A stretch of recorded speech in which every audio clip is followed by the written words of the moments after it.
Hi, I'm Lisa Haydon with Channel 6 Community Focus on Washington County. And I'm delighted today to have as our first guest Father Trudy Culpepper Elliott. Did I say that correctly? Close enough. Oh, it's not right? Well, no, if everybody calls me Father Pepper, if they can't think of something worse. So that's what is all it? right. Is I it? get mail addressed all kinds of ways. And usually I say Father Pepper, but That works well But enough. it is Trudy Culpepper. True. Trumie. Okay, Trumie. Trumie. Yes. Okay, well, good. That's good information. Good information, Father Pepper. Well, So I'm glad you could be here today. So I wanted, although this program won't air until after Christmas, I thought it would be good if we could talk about the Advent season and Christmas a little bit. And since you're the pastor at St. Dominic Church in Springfield, and one of the reasons I wanted to ask you, I wanted you to be on here, Father, was simply because I know the good that St. Dominic does, church, in the community for the poor and the disadvantaged. And so I wanted you to expand upon that, if you don't mind, and tell me about that, and also how that relates to the Advent season. well, I guess it relates to Advent like it relates to any other season, no? Well, there true. are quite a lot of people at St. Dominic, involved in ministry to people in need. And that goes way back before I came here 13 years ago. We have our St. Vincent de Paul Society that are people from all 5 of the Washington County Catholic parishes. So not only St. Dominic, Holy Rosary in Springfield, and St. Rose and Holy Trinity in the Burg, and Holy Rosary at Manton. There are people from all 5 parishes involved in our what we call our St. Vincent de Paul ministry. St. Vincent de Paul, was a French priest who lived back in the 1600s and did pioneering work for the urban poor back in those days when those European cities were probably unimaginably rife with poverty and sickness, and so our ministry carries his name, and we trust in his intercession for that ministry. So we have that ministry that works out of there, particularly with our food pantry, and we have a number of people that are on call when we get calls for people who are in need for what it is, food, shelter, clothing, or whatever. People who are on call that we can count on, that will see what people need and see what we can do to help. Can't take care of help everybody's need, but there are other groups, other communities in our county that are doing similar work too. So it's all of us working together. Now, the history, it goes back before I got here. My predecessor was Father Leon Spalding. I'm sure a lot of people in Washington County still remember him. And he was a one-man St. Vincent de Paul Society, if you remember. I do.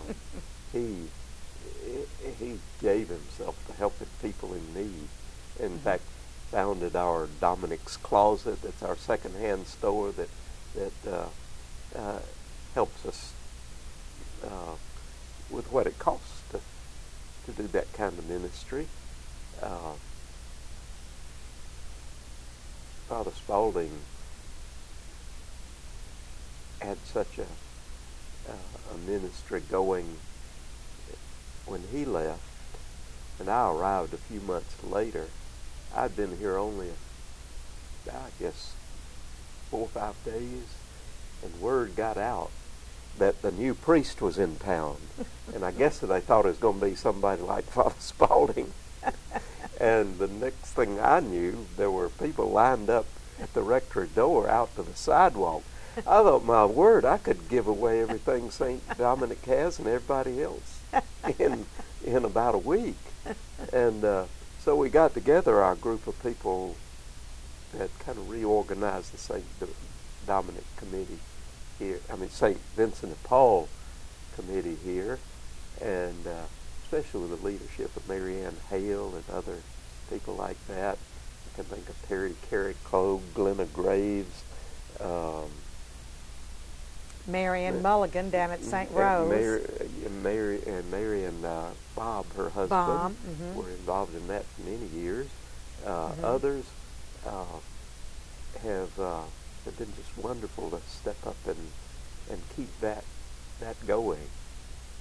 So we probably hand out 60 to 70 sacks of groceries that we get from the Kentucky Second Harvest every week, every Wednesday morning from 9:30 to 9 to 10:30, I guess it is, at St. Dominic. About 60 to 70 people show up, and it's a help to them, and we try to welcome them and just have a good community that gathers there to help. Some people have arrived and asked for help and wound up staying, and there are 2 or 3 that have been helping hand those sacks of food out and welcome others who themselves were first helped, and they just stayed on and helped others and are helping others now. So that's kind of grows of its own goodness, really. Yeah. And we do it we don't do it for what people are. No questions asked. Don't ask what church you go to, what kind of race, language, or way of life you are. We do it because of who we are, because we're followers of Jesus Christ. And also with being able to help people in need, the proceeds come from Dominic's Closet, but at Dominic's Closet you get a lot of good donations of clothes, furniture, kitchen items. Everything they have is donated, and like I say, all kinds of household things, books, clothes, even Halloween costumes, I think. Oh, they have this vast array of Halloween costumes at that time of year. And just people that are cleaning out their closets and their attics, and sometimes very good and only lightly used clothes. I mean, you can, I went somewhere one time and saw some, knit polo shirts with a collar with somebody's logo on them, and they had them on sale in their store for $69.95, and I got a couple at Summit at Dominic's Closet for about $2.50. So somebody had donated them. Yeah. They used them all wanted to.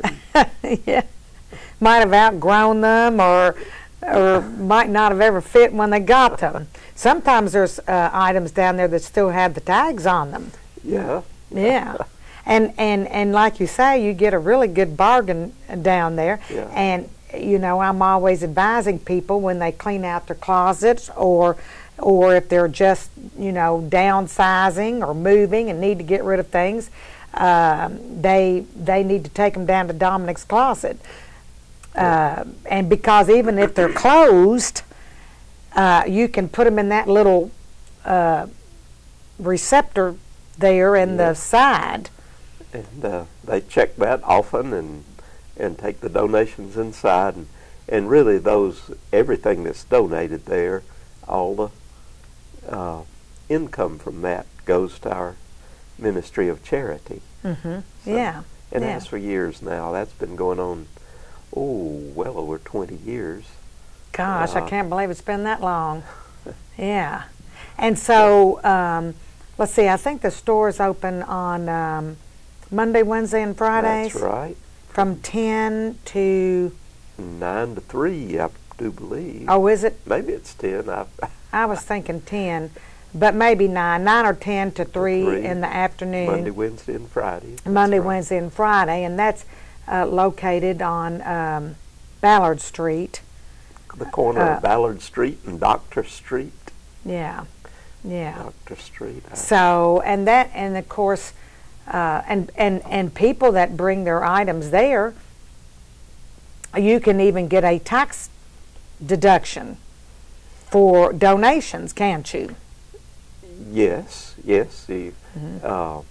We don't tell you how much it's worth, but you can tell the IRS how much it's worth. Right. Work that out with your tax consultant or whoever you do, and yes, donations to charity or because it is a in-kind donations, right? Because it is a non-profit, yeah. And I know that places like the Salvation Army and they do that same kind of thing.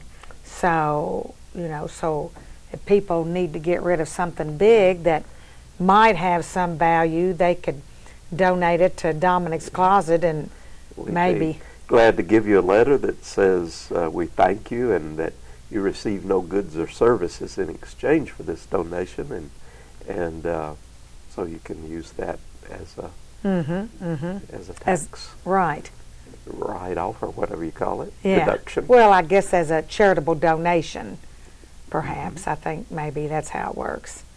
And so, because I think as Christians, one of the principles of the following of Jesus Christ is helping the poor, and I know at Advent season, I don't suppose that's particularly, I mean, as you said, that's a philosophy that is utilized, that you practice all year long. Yeah.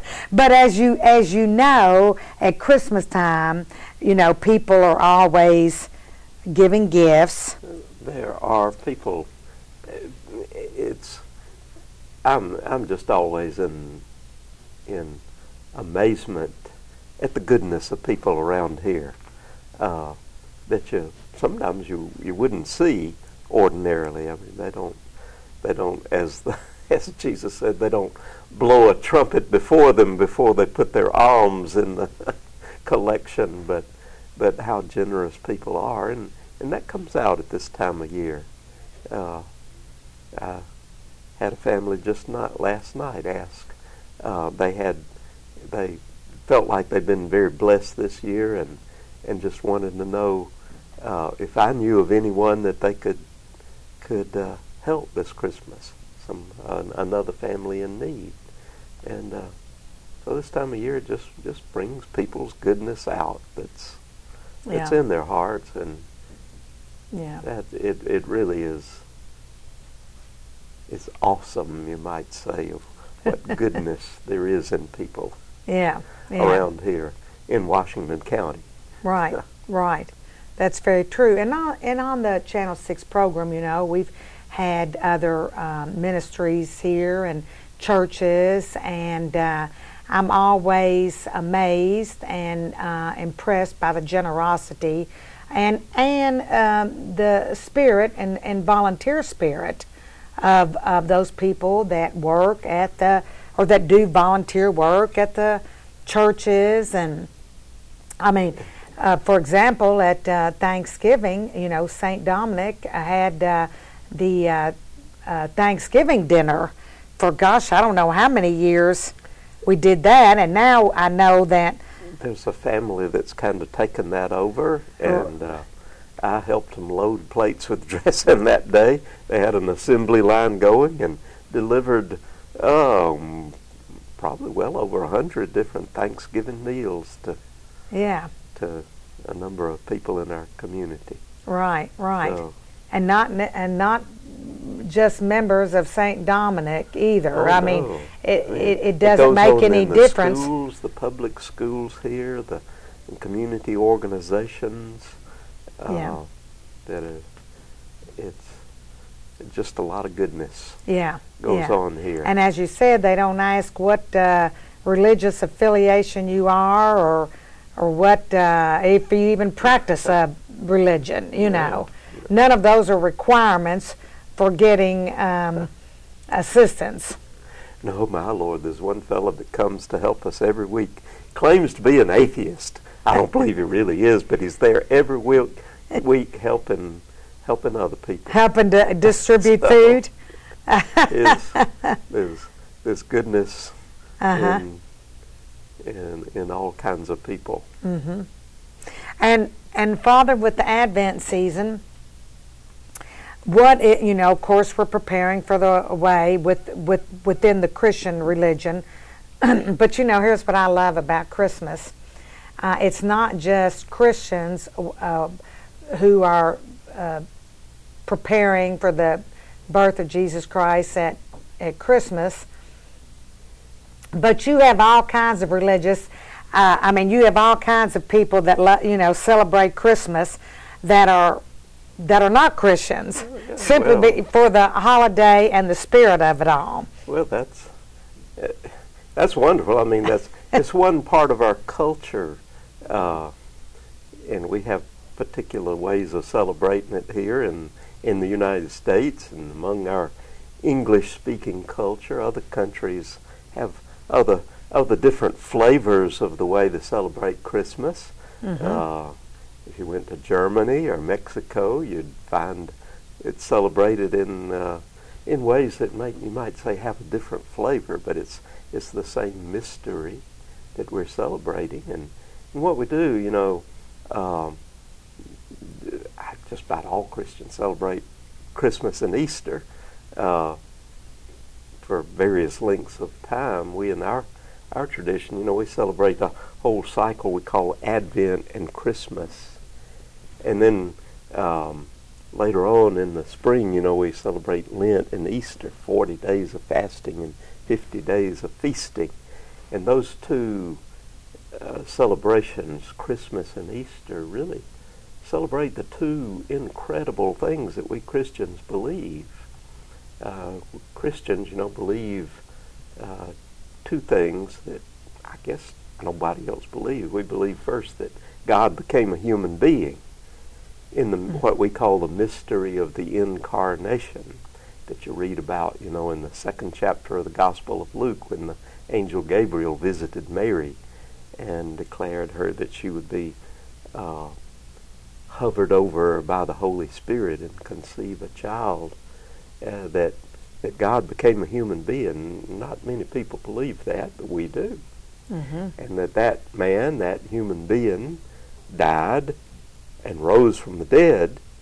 That's incredible too. It's unbelievable, but we believe it. In those two seasons, Christmas and Easter, celebrate those two aspects of our faith.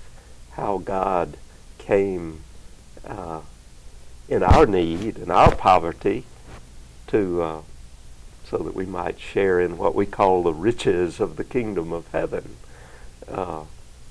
That God became one of us, a human being, born in a barn, born in the dark world of sin and death, so that we might be born into the kingdom of heaven, and that he died and rose again, so that we who die with him, we believe will rise with him. And those two times of the year really lift up that mystery of the incarnation, the birth of Jesus. God became a human being, and that he died and rose again. Those two celebrations are part of our proclamation of that truth that we want to know, that we want everyone to know, whether they're it's part of what we're trying to say to folks that come to receive our food baskets each week. It's what we're saying to the folks that'll show up for Christmas Eve Mass this coming Saturday, and Christmas midnight and Sunday morning. We not only say it, but we celebrate it, and then go out and try to live it. So. Yeah. To live like Jesus did, a Christian life, and as I like to emphasize the social worker being in me, Father, I always like to emphasize the part about taking care of those in need, and that is one of the things that I admire so much about St. Dominic Church, and as I do many of the churches here in our county, and so that was one of the reasons I thought it was just an appropriate time for you to be on here and talk about those great projects that you have, because there are people struggling right now, and it's good to know that the church on Wednesdays does from 9 to 11 provides some food to those that are in need, and at the rectory, at St. Dominic Rectory, and that's a good thing. And then with the Dominic's Closet and the work of St. Vincent de Paul Society. If someone were in need, Father, how would they call the rectory and ask? Well, people often do, and they're certainly welcome to if come by. Our St. Vincent de Paul has a cell phone, and somebody's on call with that all the time. So anybody, if they call us, we'll give them the that St. number. Vincent de Paul and number. It's certainly no secret. It's 859-805-0964. That's the number That's to the St. Vincent de Paul cell phone. If people are in need, and if nobody answers, they can leave a message and a phone number, and a member of the St. Vincent de Paul Society will get in touch with them as soon as they can, and see what they need and see what they can do to help. Right. And they also accept donations, St. Vincent de Paul, because I know recently I had a couch I gave to Mary Ann because she had a family that had their house burned, and then the other day I saw her and she was taking a washer to somebody. Somebody had donated the washing machine, and she found somebody for it. She's pretty amazing, really. And all our 5 Catholic parishes here in the county take up collection every fifth Sunday. Or there are 4 fifth Sundays every year, and every month it has a 5th Sunday. All our parishes receive an offering for the work of our St. Vincent de Paul Society. So it comes from just those envelopes. A good, yeah. The goodness just comes from all over. Yeah. And yeah. And so, Father, now someone wanted to, so here it is, Christmas, and all the churches are having, Christmas Eve services and Christmas Day, and so St. Dominic will have a midnight mass, what we always call midnight mass, but it's at 11 o'clock. Yes. And then you start music at like 10:30, I think. Yes. Our schedule, we have a Mass will be this Saturday at 4:30, the Vigil Mass of Christmas, and that's when everybody brings the little kids, and so it'll be a church full of families and little kids and kids of all ages, and it'll be pretty full. It'll be, in fact, it's the biggest crowd we probably see all year long, and everybody's welcome. We'll squeeze as many people in as we can get, and then at our choirs come to call it our midst night mass at 11 o'clock, and beginning with music at 10:30, and that's Oh, we have church comfortably full for that, and it's that's to me that's just the most beautiful time of year to pray. I think so too, Father. In the kind of quietness of midnight, but that's about as solemn a celebration as we can put on, except maybe at Easter, and then we'll have another service at 9:00 Christmas morning, and in Spanish at 2:00 Christmas afternoon, as we have a Spanish Mass 2:00 every Sunday. Oh, I forgot. That's right. That's right. That's sort of a joint ministry between St. Dominic and St. Augustine in Lebanon. Father Bill Bowling, who's the pastor of St. Augustine, he and I alternate every other Sunday in celebrating that Spanish Mass. We have a wonderful community here.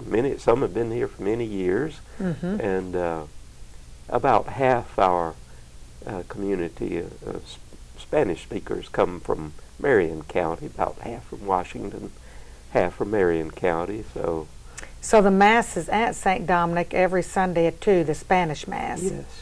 I know. I've been to that some when I don't get to early Mass. I come to 2:00, and I've learned a little Spanish that way. Well, good. Yeah. Well, I learned it on the streets of Springfield myself, mostly, really. Yeah. So, well, that's good. That's really good.